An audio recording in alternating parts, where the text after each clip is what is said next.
When I went to police station, they brought out those guys.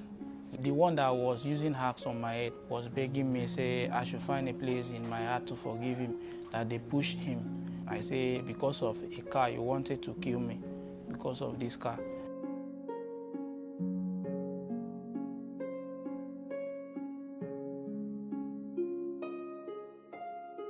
My name is Utipe Friday Bob.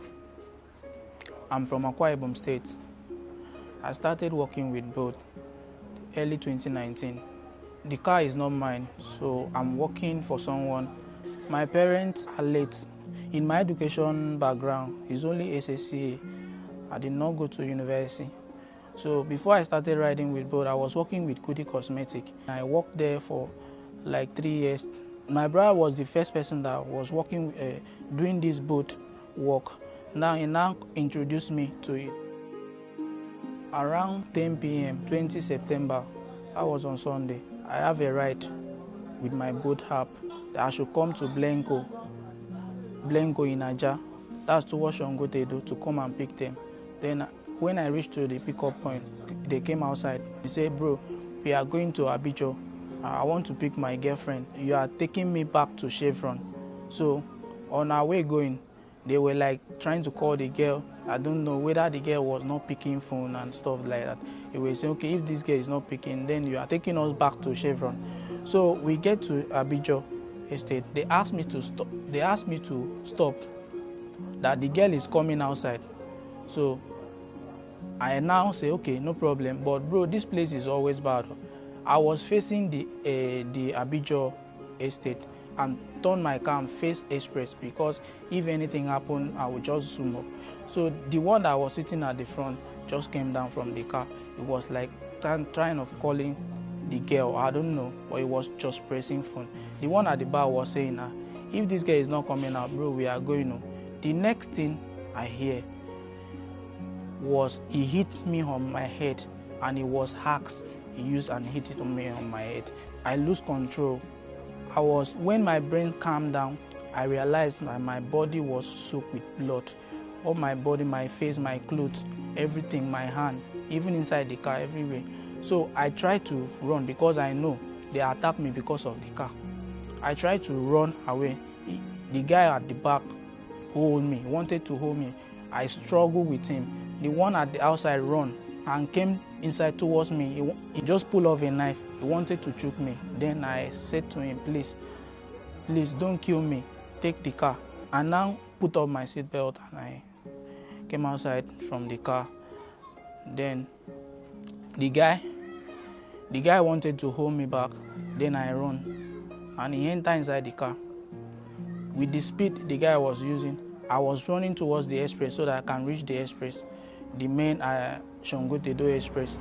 So the guy was coming towards me and I look back and I see the speed he was using. He wanted to hit me. Then I run into the bush. So when they zoom up with the car, I run into to the express. People were avoiding me because I needed help. I wanted to call the owner of the car. Nobody wanted to listen with me because I was soaked with blood. And I met one guy on the road. The guy borrowed a card and he gave me his phone. Then I called my people. I called my brothers to call the woman that have the car, that they have collected the car from me, that she should track the car. On that fateful day, when I picked up the call, all I heard was Utibe has been stabbed and then they've collected the car from him. If there's anything I don't even pray for, is such kind of news. Then immediately I had to call the owner of the vehicle because there's a close relationship between me and the vehicle, the owner of the vehicle, and a line wasn't going through. So I had to call the elder brother and the younger sister of the vehicle owner. Then we're able to get through to the owner of the vehicle so that they can actually track the car. But as for him, he was saying, because I was scared, I didn't know what happened. They said he was bleeding, there was bleeding all over his clothes. Then they said they rushed him to the hospital. With the way they were describing the old stuff, I wasn't myself. I just have to wait till the next morning before I could get down to the hospital. Immediately, it got to the notice of the car owner. The first thing she asked was, how is the health of your brother?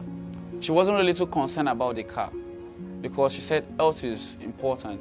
How is he? Where is he? What's going on?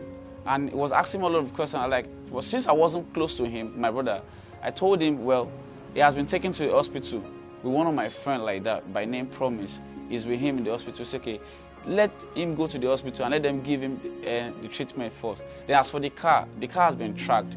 She wasn't really too much about the car, which I with that alone, I felt love, like, wow.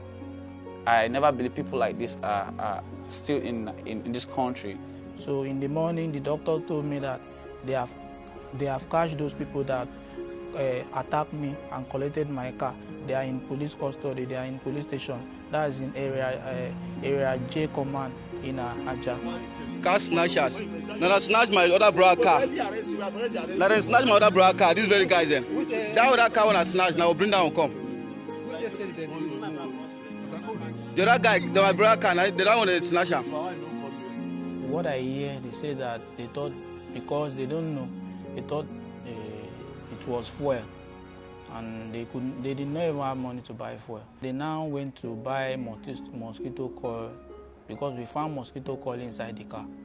So they wanted to sleep. That's when police came with my brothers.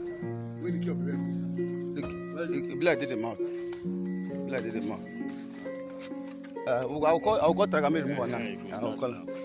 So the one that was using hacks on my head was begging me. The guy was telling me, bro, no reason now, please, no reason now. Now this guy pushed me. He was referring to the fair one, say he has never done this kind of thing before, pointing his hand on his own chest, telling me, bro, no reason now, no vex. I'm just speechless because what happened to me, if like I die, will he come to my grave and tell me to forgive him? Someone that I'm just harmless, I'm just doing my own work. Forgiving him is not the problem. But if like actually I was dead, will he come to my grave and tell me sorry? Even though if it actually happened and he escaped with the car and he went and sold the car, or he put me into trouble, because I don't know whether the owner of the car would have asked me to buy the car for him. When I got to the hospital, I met my younger brother with bandage on his head. I shed tears because even if I had to engage myself in a combat with somebody, I can't go extra mile in stabbing someone just to see blood. But I saw my kid brother with that situation. I felt seriously bad. When I see the wound on the phone, I was, this kind of thing happened to me. I was so scared. Concerning my medical bill, that day was like emergency. The money that the doctor said that I want to collect, I didn't even have the money. Nobody contributing a dime. It's only my family, my brothers, that contribute for me, for my treatment. 150,000. No one else. Even then, both has not reached out to me. But I don't know whether, because I was unconscious, I don't know whether my brother, they have reported the triple. But they have not reached out to me. We're still going to be doing an X-ray. So now the X-ray part, I just hope that it doesn't affect him in future, because right now he can't chew. According to him, the upper jaw it doesn't rhyme with the lower one. If he wants to chew something like the normal teeth, where it will blend with the down one, it doesn't rhyme. So we're just hoping with the help of the doctors and all of that, the treatment, that everything will come back together to the way it was. Every time I wake up in the morning, I still feel the pain because this thing happened inside my head, my brain. So I really need someone to take good care of me because I'm still in pain.